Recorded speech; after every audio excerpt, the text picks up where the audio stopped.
We're going to be the first Democrat to win in Arizona in 24 years. We're going to be the first Democrat to win Georgia in 28 years. একেবারেই জয়ের দ্বারপ্রান্তে Biden সামাজিক যোগাযোগ মাধ্যমে একের পর এক নির্বাচন সংশ্লিষ্ট অভিযোগ করেই যাচ্ছেন ট্রাম্প। সেসব খবর জানাবো আমি হাসানুজ্জামান সাকি। রোহিঙ্গা সহ বাংলাদেশ ইস্যুতে নমনীয় হবে বাইডেন প্রশাসন। বেজিং এর সঙ্গে সুসম্পর্ক রেখে ওয়াশিংটনকে পাশে রাখাই চ্যালেঞ্জ। আমাদের যোগাযোগ আরো বাড়াতে হবে যুক্তরাষ্ট্র কংগ্রেসে, যুক্তরাষ্ট্র সেনেটে, যুক্তরাষ্ট্র সুশীল সমাজের সাথে, বাইডেন প্রশাসনের সাথে। দেখছিলেন প্রধান শিরোনাম। দুপুরের সময়ের সঙ্গে আছি আমি জাফর সাদিক। এবার অন্যান্য শীর্ষ সংবাদ। শুধু মাথাপিছু আয় নয়, ভারতীয় রুপিকেও টেক্কা দিতে যাচ্ছে বাংলাদেশ, বিশ্লেষণ পরিকল্পনা কমিশনের। আত্মতুষ্টি নয়, প্রয়োজন রপ্তানি বহুমুখীকরণ ও কর্মসংস্থান সৃষ্টি। সরকার চায় কেউ ঋণ নিয়ে নয়, নিজে উদ্যোগী হয়ে আত্মনির্ভরশীল হোক। সমবায় দিবসে প্রধানমন্ত্রী। দুর্নীতি কমাতে নারীদের আরও সম্পৃক্ত করার আহ্বান। মূল বই থেকে ফটোকপি করে নিম্নমানের কাগজে পাইরেটেড হচ্ছে বঙ্গবন্ধুর বই। দেদারসে মিলছে রাজধানীর বিভিন্ন স্থানে। অভিযান, গ্রেফতার 4। এবং মৃত চিকিৎসকের সই নকল করে দিচ্ছে রিপোর্ট। রাজধানীতে ভুয়া ল্যাব সিলগালা করল র্যাব। 2 জনকে 2 বছরের কারাদণ্ড, ঘুঁচছে মালিককে।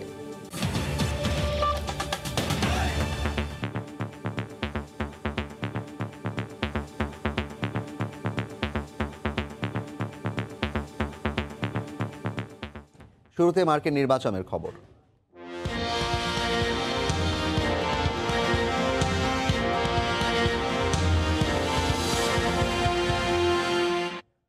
জয়ের দ্বারপ্রান্তে ডেমোক্র্যাট প্রার্থী জো বাইডেন। 3টি অঙ্গরাজ্যে এগিয়ে যাওয়ার পর ডেলওয়ারে তিনি বলেন 300-র বেশি ইলেকটোরাল ভোট নিয়ে বিজয়ী হবে তার দল। চূড়ান্ত ফলাফলের আগ পর্যন্ত আবারও সবাইকে শান্ত থাকার আহ্বান জানান বাইডেন। অন্যদিকে ভোট গণনায় অস্বচ্ছতা সহ নানা অভিযোগ করে সামাজিক মাধ্যমে একের পর এক পোস্ট করে চলেছেন রিপাবলিকান প্রার্থী ডোনাল্ড ট্রাম্প। যুক্তরাষ্ট্রের ওয়াশিংটন ডিসি থেকে হাসানুজ্জামান সাকির রিপোর্ট।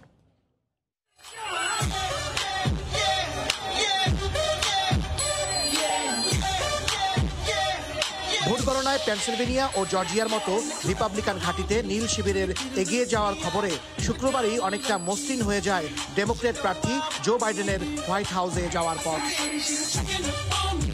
দীর্ঘ অপেক্ষা শেষে স্থানীয় সময় শুক্রবার রাতে ডেলওয়ারের উইলমিংটনে গণমাধ্যমের সামনে হাজির হন জো বাইডেন। তিনি বলেন, চূড়ান্ত ফলাফল পাওয়া না গেলেও সবশেষ তথ্য মতে ডেমোক্র্যাটের জয় পরিষ্কার। 300-র বেশি ইলেকটোরাল কলেজ ভোট পাওয়ার পথে তার দল। বাইডেন আরও বলেন, জাতি, ধর্ম, বর্ণ নির্বিশেষে এবার রেকর্ড সংখ্যক মার্কিনী পরিবর্তনের জন্য ভোট দিয়েছেন। It's time for us to come together as a nation to heal. It's not going to be easy, but we have to try. My responsibility as president will be to represent the whole nation. Joe Biden তার বক্তব্যে বলেন, অর্থনীতি, corona virus, বর্ণবাদ, জলবায়ু পরিবর্তন সহ বিভিন্ন ইস্যুতে কার্যকর ব্যবস্থা নিতে মার্কিন জনগণ ডেমোক্র্যাটের পক্ষে রায় দিয়েছেন। সবাইকে সঙ্গে নিয়ে ঐক্যবদ্ধভাবে কাজ করার অঙ্গীকার করেন বাইডেন। এদিকে ভোট গণনায় পিছিয়ে পড়ার পর থেকেই যেসব অঙ্গরাজ্যে লাল শিবিরের ভরাডুবি হয়েছে সেখানে কারচুপির অভিযোগ করে আসছেন রিপাবলিকান প্রার্থী প্রেসিডেন্ট ডোনাল্ড ট্রাম্প। সামাজিক যোগাযোগ মাধ্যমে একের পর এক পোস্টে অভিযোগের তীর ছুঁড়েছেন জো বাইডেনের দিকে। নির্বাচনে জয়ী দাবি করারও সমালোচনা করেন তিনি। এরই মধ্যে আইনি কার্যক্রম শুরু হয়েছে বলে দাবি করেছেন ডোনাল্ড ট্রাম্প। এদিকে ভোট গণনা কেন্দ্র করে রিপাবলিকান ও ডেমোক্রেট 2 দলেরই সমর্থকরা বিভিন্ন অঙ্গরাজ্যে পাল্টাপাল্টি সমাবেশ করেছে। অ্যারিজোনার ফিনিক্সে ট্রাম্পের সমর্থকদের অস্ত্র হাতে অবস্থান নিতে দেখা যায়। সহিংসতা এড়াতে সতর্ক অবস্থানে রয়েছে আইন শৃঙ্খলা রক্ষাকারী বাহিনী। মার্কিন প্রেসিডেন্ট নির্বাচন নিয়ে এত দীর্ঘসূত্রিতা আর কখনোই হয়নি। সেজন্য সাধারণ মানুষের মধ্যে এক ধরনের অস্থিরতা তৈরি হয়েছে। সবাই জানছেন জো বাইডেনই বিজয়ী হয়েছেন, তিনিই হতে যাচ্ছেন পরবর্তী মার্কিন প্রেসিডেন্ট। কিন্তু চূড়ান্ত ফল না আসায় এক ধরনের অনিশ্চয়তা তৈরি হয়েছে সবার মাঝে। হাসানুজ্জামান সাকি, সময় সংবাদ, হোয়াইট হাউস, ওয়াশিংটন ডিসি। মার্কিন নির্বাচনের সবশেষ খবর জানাতে এই মুহূর্তে যুক্তরাষ্ট্রের ওয়াশিংটন ডিসিতে আছেন সহকর্মী হাসানুজ্জামান সাকি। সরাসরি যাচ্ছি তার কাছে। সাকি। জাফর, আপনাকে ধন্যবাদ জাফর। আমার রিপোর্টটি সময় সংবাদের দর্শক এবং আপনি দেখছিলেন নিশ্চয়ই। সেখানে সর্বশেষ খবর রয়েছে, কিন্তু তারপরে আমি ফলাফলের খবর একটু জানাতে চাই আপনার মাধ্যমে সময় সংবাদের দর্শকদেরকে। সেটি হচ্ছে যে ৩টি অঙ্গরাজ্যে আপনি যেটি বলেছেন যে ৩টি অঙ্গরাজ্যে এগিয়ে যাওয়ার পরে ডোনাল্ড ট্রাম্প আজকে কিন্তু অনেকটা রাত করেই সাংবাদিকদের সামনে কথা বলেছেন, তিনি জাতির উদ্দেশ্যে কথা বলেছেন এবং সেখানে তিনি সবাইকে শান্ত থাকার আহ্বান জানিয়েছেন এবং বলেছেন যে প্রতিটি ভোট গণনা হতে হবে এবং এই ভোটগুলো গণনা না হওয়া পর্যন্ত তিনি বিজয় তিনি সুনিশ্চিত জানেন, তারপরেও তিনি বিজয়ের ঘোষণা তিনি দিতে চান না। এখন যে 4টি অঙ্গরাজ্যে ফলাফল নিয়েই টানাপোড়েন শুরু হয়েছে, অস্থিরতা এবং অনিশ্চয়তা শুরু হয়েছে, তার সর্বশেষ খবরটি একটু জানাতে চাই। সেটি হলো পেনসিলভেনিয়া, অ্যারিজোনা, জর্জিয়া এবং নেভাদা, এই 4টি অঙ্গরাজ্য নিয়েই এখন ভোট গণনা চলছে। সেখানে আমরা দেখছি যে মাত্র 4,000 ভোটের ব্যবধানে জর্জিয়া অঙ্গরাজ্যে এগিয়ে রয়েছেন জো বাইডেন, যদিও জর্জিয়া অঙ্গরাজ্যের সেক্রেটারি অফ স্টেট ইতিমধ্যে ঘোষণা দিয়েছে যে সেই অঙ্গরাজ্যে আবারও ভোট গণনা হবে, অর্থাৎ পুনর্গণনার একটি উদ্যোগের কথা তিনি বলেছেন। পাশাপাশি আমরা দেখছি যে পেনসিলভেনিয়া অঙ্গরাজ্যে এবং অ্যারিজোনা অঙ্গরাজ্যে কিন্তু 2টি অঙ্গরাজ্যে প্রায় কাছাকাছি 29,000 ভোটের ব্যবধানে এগিয়ে রয়েছেন প্রেসিডেন্ট ইলেক্ট, মানে প্রেসিডেন্ট ইলেক্ট বলা হচ্ছে এখন, কারণ এখন উনি বিজয়ের দ্বার প্রান্তে জো বাইডেন, তিনি এগিয়ে রয়েছেন 29,000 ভোটের ব্যবধানে। অন্যদিকে নেভাদায় সেখানে 22,000 ভোটের ব্যবধানে জো বাইডেন এগিয়ে রয়েছেন। প্রত্যেকটা জায়গায় এগিয়ে থাকার পরেও কিন্তু এক ধরনের অনিশ্চয়তা তৈরি হয়েছে। একসময় অ্যারিজোনা অঙ্গরাজ্যে জো বাইডেন অনেকটা এগিয়ে ছিলেন, কিন্তু সেখানে কিন্তু আবার ব্যবধান কমে যাচ্ছে ডোনাল্ড ট্রাম্পের সঙ্গে। ডোনাল্ড ট্রাম্প একটু একটু করে তার কাছাকাছি চলে আসছেন। এই যে একটা টানাপোড়েন, এই যে এত হাড্ডাহাড্ডি লড়াই, এমন একটি অবস্থা যখন চলে তখন কিন্তু স্বাভাবিকভাবেই কিন্তু ভোট গণনায় এক ধরনের অনিশ্চয়তা তৈরি হয়, অনেক কিছু এক ধরনের অস্থিরতা তৈরি হওয়ার একটি সুযোগ তৈরি হয়। সেটি কিন্তু এখন হচ্ছে, কিন্তু তারপরেও চূড়ান্ত ফলাফল আসছে না। কেন আসছে না সেটির কিন্তু সুনির্দিষ্ট কারণ এই মুহূর্তে বলা খুব কঠিন, কিন্তু আমরা প্রতি মুহূর্তেই অপেক্ষা করছি সবার মতো যে কোনো মুহূর্তেই হয়তো চূড়ান্ত ফলাফল আসবে এবং বিজয়ী হবেন জো বাইডেন। এই ছিল রাজধানী ওয়াশিংটন ডিসি থেকে আমার কাছে মার্কিন নির্বাচন নিয়ে সর্বশেষ খবর। জাফর, আপনাকে ধন্যবাদ। ভোট গণতে বাকি আছে আর মাত্র 4টি রাজ্যের, সেসব খবর জানাতে আমাদের সঙ্গে যুক্ত হয়েছিলেন যুক্তরাষ্ট্রের ওয়াশিংটন ডিসি থেকে সহকর্মী হাসানুজ্জামান সাকি। 4 বছর পর যুক্তরাষ্ট্রে আবারও সরকার গঠন করতে যাচ্ছে ডেমোক্র্যাটরা। জো বাইডেনের নেতৃত্বে ওয়াশিংটন ঢাকা সম্পর্কে ভিন্ন মাত্রা যোগ হবে বলে মনে করছেন বিশ্লেষকরা। তারা বলছেন রোহিঙ্গাদের ভাষান্তর, স্থানান্তর, অভিবাসন ইস্যুতে আরও নমনীয় হওয়ার মতো সুযোগ বাইডেন প্রশাসন থেকে মিলবে।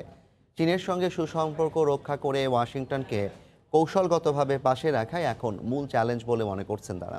সৈয়দ ইফতেখারের রিপোর্ট। হোয়াইট হাউসের নতুন বাসিন্দা হচ্ছেন ডেমোক্রেট নেতা জো বাইডেন। তিনি এমন একটা সময়ে দায়িত্ব নিতে চলেছেন যখন করোনার কারণে যুক্তরাষ্ট্রের অর্থনীতি অনেকটাই ভঙ্গুর, যা চাঙা করতে বিদেশি শিক্ষার্থী ও বিভিন্ন সেক্টরে দক্ষ কর্মীর প্রয়োজন। ফলে বাংলাদেশকে এখনই প্রস্তুত হওয়ার আহ্বান বিশেষজ্ঞদের। পোশাক খাতের রফতানি বাড়ানোর প্রচেষ্টাও করতে হবে। বাইডেন প্রেসিডেন্ট নির্বাচিত হলে তার প্রশাসন এই অভিবাসনের ক্ষেত্রে তুলনামূলকভাবে ট্রাম্প প্রশাসন থেকে অনেক বেশি নমনীয় অবস্থানে যাবে। টোটাল রপ্তানির মধ্যে যুক্তরাষ্ট্রে বোধহয় 90% হচ্ছে আমাদের তৈরি পোশাক। ডোনাল্ড ট্রাম্পের সময় চীনের সঙ্গে বৈরী সম্পর্ক গড়ে ওঠে যুক্তরাষ্ট্রের। বাইডেন যা স্বাভাবিক করার প্রয়াস নিতে পারেন। এক্ষেত্রে রোহিঙ্গা সংকটের সমাধানে একটা সমঝোতার আশা দেখছেন সাবেক এই কূটনীতিক। প্রত্যাবাসন যেটা হয় সেই চেষ্টা তো বাংলাদেশ সরকার করেই যাবে, দ্বিপাক্ষিকভাবে, আঞ্চলিকভাবে, আন্তর্জাতিকভাবে। সেই চেষ্টার পাশাপাশি মানে প্রত্যাবাসন প্রক্রিয়া শুরু না হওয়া পর্যন্ত যে তাদেরকে যেখানে রাখতে হবে সেখানে যুক্তরাষ্ট্র সেই ধরনের ভূমিকা পালন করতে পারে। রাজনৈতিক সম্পর্ক বলেন, কূটনৈতিক সম্পর্ক বলেন, it's a very stable relationship. আমাদের যোগাযোগ আরো বাড়াতে হবে যুক্তরাষ্ট্র কংগ্রেসে, যুক্তরাষ্ট্র সেনেটে, যুক্তরাষ্ট্র সুশীল সমাজের সাথে, বাইডেন প্রশাসনের সাথে। যুক্তরাষ্ট্র প্রবাসী বাংলাদেশি ও গবেষকরাও মনে করেন ঢাকার কূটনৈতিক তৎপরতা জোরদারের সময় এখন। কিছুটা অ্যাডভান্টেজ আসবে, কারণ আমাদের কর্মসংস্থান, আমাদের বাসস্থান, আমাদের অন্যান্য সুযোগ সুবিধা হয়তো ইমিগ্রেন্টরা বেশি দিয়ে থাকে রিপাবলিকানদের তুলনায়। ভারত বা অন্য কোনো দেশ নয়, জাতীয় স্বার্থে বাইডেন প্রশাসনের সঙ্গে সরাসরি যোগাযোগ স্থাপনের তাগিদ দিয়েছেন তারা। সৈয়দ ইফতেখার, সময় সংবাদ। শুধু মাথাপিছু আয় নয়, ভারতীয় রুপিকেও পেছনে ফেলতে যাচ্ছে বাংলাদেশ। এরই মধ্যে সামাজিক অনেক সূচকে ভারতের চেয়ে এগিয়েছে বাংলাদেশ। IMF-এর বৈশ্বিক প্রতিবেদনে যেমন আত্মতুষ্টি আছে, তেমনি অর্থনীতির ভিত আরও মজবুত করতে সুবিন্যস্ত পরিকল্পনা আছে সরকারেরও। এমন মন্তব্য করেছেন পরিকল্পনা কমিশনের সচিব। সানবির রূপলের রিপোর্ট। বিশ্বের পঞ্চম বৃহত্তর অর্থনীতির দেশ, প্রায় 130 কোটি মানুষের ভারত আর 16 কোটির বাংলাদেশের অবস্থান 43তম। প্রায় $3 ট্রিলিয়ন বিপরীতে $280 বিলিয়ন বাংলাদেশ। আকারের এমন পরিসংখ্যানে মনে হতে পারে হাতির সঙ্গে কচ্ছপের তুলনা। না, তুলনাটা অর্থনীতির উন্নয়ন আর টেকসই সমৃদ্ধির। করোনার থাবায় যখন গোটা বিশ্ব নাস্তানবুদ, তখন ঝুঁকি নিয়েই মাথা উঁচু করে লড়েছে বাংলাদেশ। ফলাফল IMF-এর প্রতিবেদনে উঠে এসেছে, চলতি বছরে মাথাপিছু আয়ে ভারতকে $11 পেছনে ফেলবে বাংলাদেশ। মাত্র 26টি দেশ ধনাত্মক প্রবৃদ্ধি অর্জন করতে পারবে, তার মধ্যে বাংলাদেশ অন্যতম। অবশ্যই তৃপ্ত, বাট তৃপ্ততার সঙ্গে আমরা সতর্ক আছি চ্যালেঞ্জ সম্পর্কে। প্রত্যেকটি ক্ষেত্রে, প্রত্যেকটি খাতে আমাদের সুনির্দিষ্ট পরিকল্পনা আছে, কৌশল আছে। আশা করছি যদি এইভাবে আর কোনো দুর্যোগ না আসে, আমাদের টাকার মান বেড়ে যাবে ভারতের চেয়ে।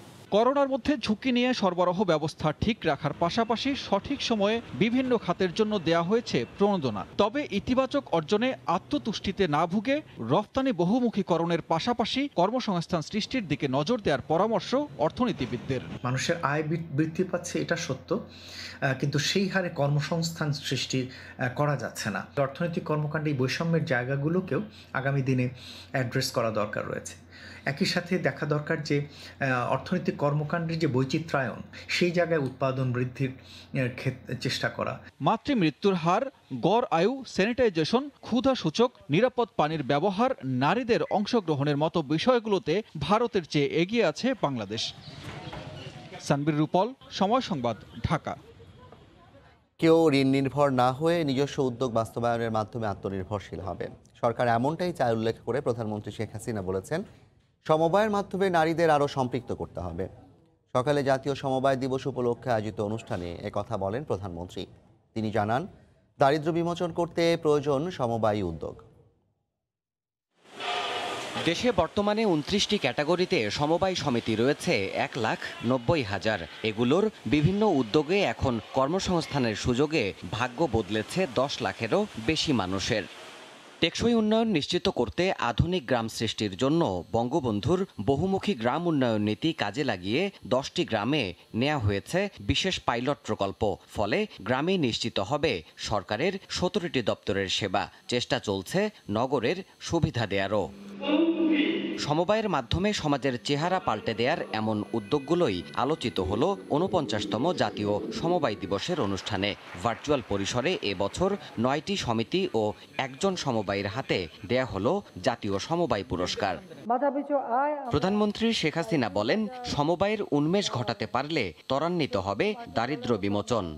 পরীক্ষিত বহুমুখী সমবায় আমি যদি গড়ে তুলতে পারি, বাংলাদেশে কোনো দারিদ্র্য থাকবে না। তাৎক্ষণিক বড় লাভের আশা না করে এটাকে যেন একটা স্থায়ী, উৎপাদনমুখী এবং লাভজনক প্রতিষ্ঠান হয়, যাতে প্রত্যেকটা মানুষ যেন লাভের অংশটা পায়, সেই চিন্তা ভাবনাটাই কিন্তু সমবায়ের সব থেকে বেশি প্রয়োজন। বেদে তৃতীয় লিঙ্গ কিংবা চা শ্রমিকদের মতো পিছিয়ে পড়া জনগোষ্ঠীকেও সমবায়ে অন্তর্ভুক্ত করার তাগিদ দেন সরকার প্রধান। আমরা আত্মনির্ভরশীল করতে চাই প্রত্যেকটা পরিবারকে। তার জন্য আমরা এই ক্ষুদ্র সঞ্চয়ের ব্যবস্থা নিয়েছি। নারীরা যদি বেশি আসে, তাহলে দুর্নীতি একটু কমবে, কাজ বেশি হবে, প্রতিটি পরিবারগুলি উপকৃত হবে।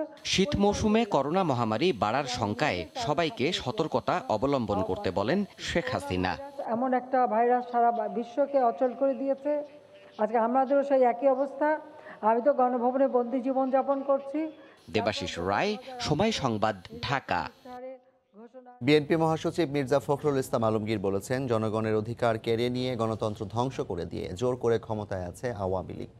7 নভেম্বর উপলক্ষে দলের প্রতিষ্ঠাতা ও মরহুম রাষ্ট্রপতি জিয়াউর রহমানের সমাধিতে শ্রদ্ধা জানানোর পর তিনি এ মন্তব্য করেন।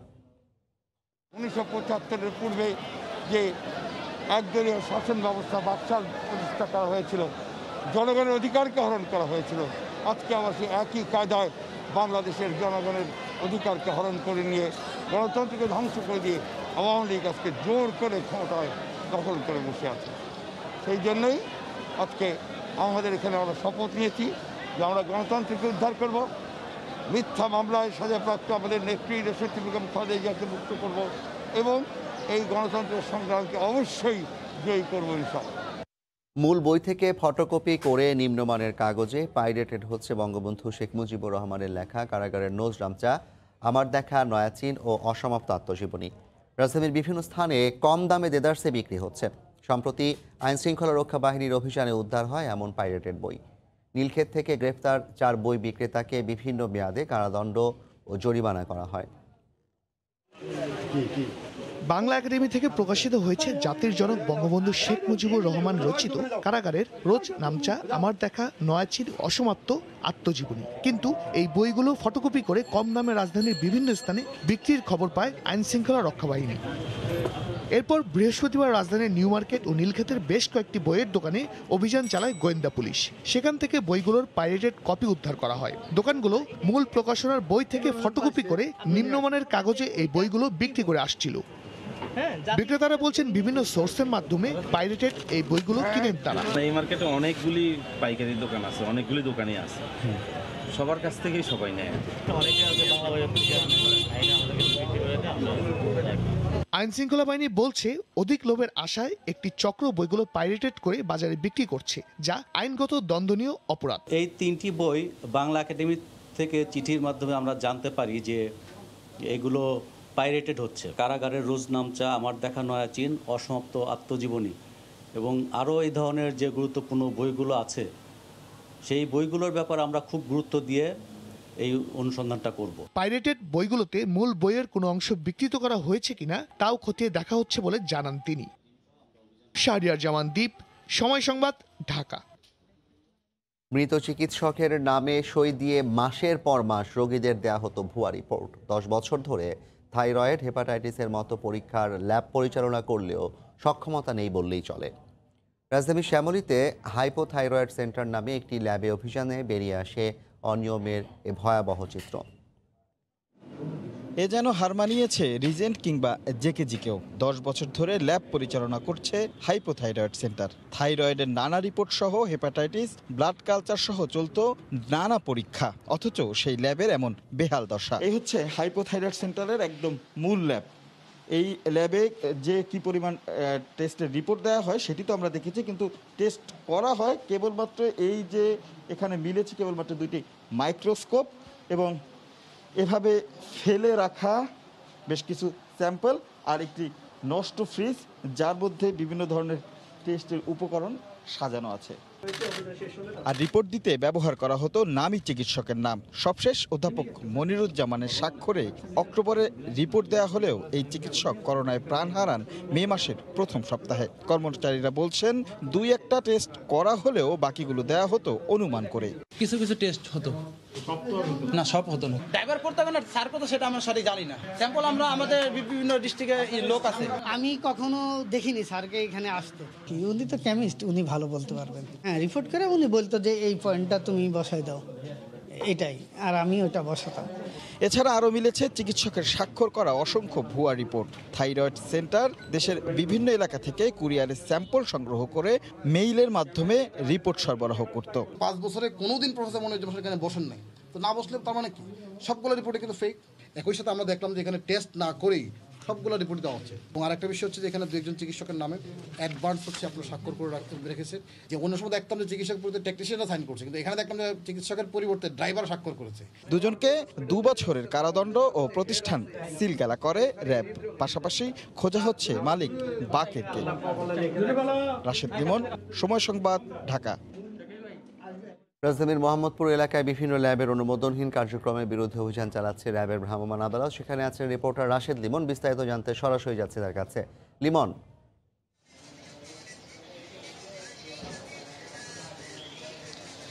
জাফর, এই ধরনের ল্যাবের এই ধরনের টেস্ট রিপোর্ট বা জালিয়াতির খবর কিন্তু রাজধানীতে নতুন নয়, কিন্তু তারপরেও কিন্তু বারবার অভিযানের পরেও কিন্তু এগুলো বন্ধ হচ্ছে না। তাই কিন্তু আবারও র্যাব তাদের যে অভিযান সেই অভিযান পরিচালনা করছে। এরই ধারাবাহিকতা আমরা কিন্তু সকালে দেখেছি শ্যামলীতে একটি ভয়াবহ ঘটনা, যে মৃত চিকিৎসক তার নামে কিন্তু সেই আগে সিগনেচার করা বা তার নামে স্বাক্ষর করে কিন্তু রিপোর্ট দেওয়া হচ্ছে।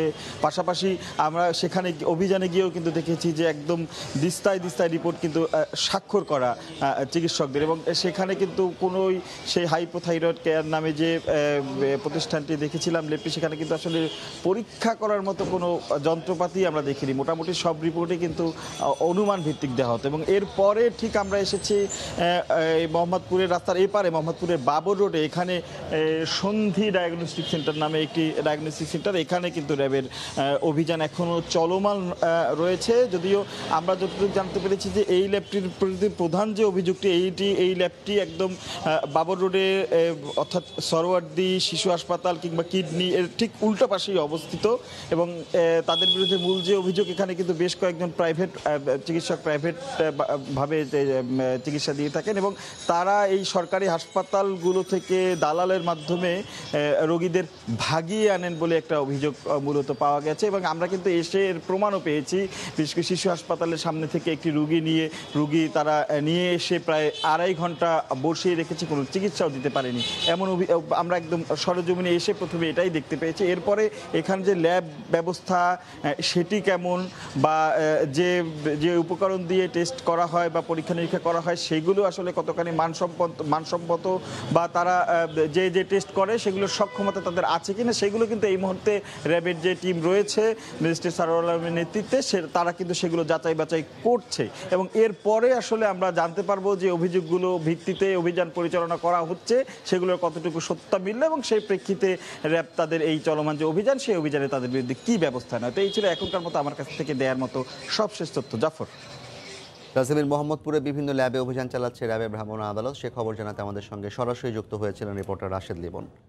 ঢাকা উত্তর সিটি কর্পোরেশনে এডিস বিরোধী বিশেষ চিরুনি অভিযানে নির্মাণাধীন ভবনে মিলেছে এডিসের লার্ভার ভয়াবহ চিত্র। তবে আগের থেকে ইতিবাচক পরিবর্তন চোখে পড়েছে আবাসিক ভবনগুলোর ক্ষেত্রে।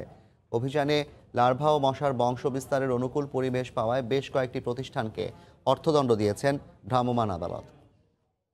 পুরো ফ্লোরময় উপচে পড়া পানি, অসচেতন ভবন কর্তৃপক্ষ বসে থাকলেও জমে থাকা পানিতে ডিম ছাড়তে কার্পণ্য করেনি এডিস। ফলাফল সর্বত্র লার্ভার রাজত্ব। ঢাকা উত্তর সিটির এডিস বিরোধী বিশেষ চিরুনি অভিযানের 5ম দিনে রাজধানীর বনশ্রী এলাকায় মেলে এমন চরম হতাশাজনক চিত্র। প্রায় প্রতিটি নির্মাণাধীন ভবনেই মেলে এডিসের রাজত্ব। কীটনাশক ছিটানো হয়, তারপরও কেন হয়েছে এদিকে তো একটু চিপা ছিল চিপা জায়গার কারণে হয়তো হয়েছে, এই দিকে খেয়াল করছে না হয়তো। এই অপরাধে আপনার দোষ স্বীকারের ভিত্তিতে আপনার 10,000 টাকা জরিমানা, অনাদায়ে 7 দিনের বিনাশ্রম কারাদণ্ড। প্রতিটি ওয়ার্ডকে 10টি সেক্টর এবং প্রতিটি সেক্টরকে 10টি সাব সেক্টরে ভাগ করে উত্তরের 54টি ওয়ার্ডে একযোগে চলে অভিযান। তবে অন্য সময়ের থেকে আবাসিক ভবনে অপেক্ষাকৃত কম লার্ভা মেলায় সন্তোষ প্রকাশ করে কর্তৃপক্ষ। 5ম দফায় এসে আমরা পরিমাণটা অনেক কম, তো বিশেষ করে নির্মাণাধীন ভবনই আমরা বেশি পাচ্ছি। এটা আগেও ছিল। অসচেতনতার বাই প্রোডাক্ট হলো এই মশা। আমরা যদি সবাই সচেতন হই, সবাই যদি আমাদের ময়লা আবর্জনাগুলি জায়গা মতো ফেলি, যত্রতত্র না ফেলি, বাসা এবং বাসার আশপাশে আমরা যদি পানি জমতে না দেই, 3 দিনের বেশি আমরা কোথাও যদি পানি জমতে না দেই, তাহলে এডিস কিউলেক্স কোনো রকম মশাই হবে না। গত 2 নভেম্বর থেকে উত্তর সিটিতে শুরু হওয়া এডিস বিরোধী অভিযান চলবে 12 নভেম্বর পর্যন্ত। রাশেদ বাপ্পি, সময় সংবাদ, ঢাকা। মোবাইল ও ইলেকট্রনিক্স ডিভাইসে অতিমাত্রায় আসক্ত হয়ে পড়ছে শিশুরা। মোবাইল ফোনের বিকিরণের কারণে অন্ধত্ব সহ চোখে ভয়াবহ সমস্যা সৃষ্টি হচ্ছে তাদের। বিশেষজ্ঞরা বলছেন, মাত্রাতিরিক্ত মোবাইল ফোন ব্যবহারে বাধাগ্রস্ত হচ্ছে শিশুদের মানসিক ও শারীরিক বিকাশও। নূরজামাল আতিকের ক্যামেরায় শফিকুল আলমের রিপোর্ট। তথ্য প্রযুক্তির এই যুগে বাস্তবিক জগতের চেয়ে ভার্চুয়াল জগতের প্রতি আসক্তি বাড়ছে শিশুদের। ঘন্টার পর ঘন্টা এভাবে বুঁদ হয়ে থাকে অ্যান্ড্রয়েড মোবাইল ও ইলেকট্রনিক্স ডিভাইসে। একসময় রূপকথার গল্প শুনিয়ে শিশুদের খাওয়ানো কিংবা ঘুম পাড়ানো হতো, কিন্তু এখন মোবাইলে কার্টুন কিংবা গেমস দেখিয়ে খাওয়ার সময় দেখি, তারপর ঘুমানোর সময় দেখি, এগুলো আমার খুব ভালো লাগে, এই জন্য আমি মোবাইল দেখি। খাওয়ার সময় মোবাইল দেখতে ভালো লাগে, আমার ঘুমানোর সময় মোবাইল দেখতে ভালো লাগে। সকালটা শুরু হয়ে ওদের মোবাইল দিয়ে আমি কোনোভাবে এটা কন্ট্রোল করতে পারতেছি না। চট্টগ্রাম মেডিকেলে চোখের সমস্যা নিয়ে আসা রোগীদের 30% শিশু। অতিমাত্রায় মোবাইলের প্রতি আসক্তিতে মাথা ব্যথা ও পানি পড়া সহ চোখে দেখা দিচ্ছে নানা উপসর্গ। চোখের পাতা ফেলি, এই চোখের পাতা ফেলার মধ্যেও কিন্তু আমাদের একটা চোখের উপকার হয়, আমাদের চোখটা ভিজে যায়, চোখের উপরি ভাগটা, যাতে চোখটা ড্রাই হয়ে না যায়। অনেকক্ষণ ধরে স্ক্রিনে তাকিয়ে থাকার কারণে যেটা হয় যে আমাদের ব্লিঙ্কিং রেটটা কমে যায়। চক্ষু বিশেষজ্ঞরা বলছেন, মাদকের চেয়ে ক্ষতিকর মোবাইল নির্ভরতার কারণে শিশুরা বিচ্ছিন্ন হয়ে পড়ছে বাস্তবিক জগৎ থেকে। খাওয়াটা হয়তো খাচ্ছে সে, কিন্তু সঠিকভাবে যে খাবারটা হজম হওয়ার জন্য যে পাচক রস বা অন্যান্য জিনিসের যে দরকার, সেটা সিক্রেশনটা অনেক কম হচ্ছে, ফলে বাচ্চাগুলো অপুষ্টিতেও ভুগে। শিশুদের উপর ইউনিসেফের গবেষণা বলছে, দেশে মোবাইল ব্যবহারকারীর প্রতি 3 জনের 1 জন শিশু। খাওয়ানো কিংবা শান্ত করতে শিশুদের হাতে এভাবে তুলে দেওয়া হচ্ছে অ্যান্ড্রয়েড মোবাইল। এতে করে আসক্তি হয়ে সৃষ্টি হচ্ছে চোখে নানা সমস্যা। এ অবস্থায় বিশেষজ্ঞরা বলছেন, শিশুদের এই ধ্বংসের হাত থেকে রক্ষা করতে হলে প্রথমে আগে সতর্ক হতে হবে অভিভাবকদের। শফিকুল আলম, সময় সংবাদ, চট্টগ্রাম। সদর উপজেলার মীর কাদিমে মুন্সিগঞ্জের সবচেয়ে বড় মৎস্য আড়ত। ভোর থেকে হাঁকডাকে বিক্রি হয় টনে টনে মাছ। ইলিশের উপর নিষেধাজ্ঞা উঠে যাওয়ার পর আড়তটিতে যেন ফিরে এসেছে প্রাণচাঞ্চল্য। সরবরাহ বেশি থাকায় মাছের দাম কমেছে কেজি প্রতি 40 থেকে 50 টাকা পর্যন্ত। নাসিরউদ্দিন উজ্জ্বলের রিপোর্ট। ইলিশের সয়লাভ মুন্সিগঞ্জের মীর কাদিম মৎস্য আড়ত। ভোরের আলো ফোটার আগেই নৌকা ও ভ্যানে করে আসতে থাকে মাছ, আর ধুম পড়ে যায় বেচাকেনার। এমন হাঁকডাকে 22 দিন বন্ধের পর ইলিশের বিক্রি চলে। শুধু ইলিশ নয়, বিভিন্ন জলাশয়ের ফরমালিন মুক্ত দেশীয় নানা প্রজাতির মাছ ওঠে।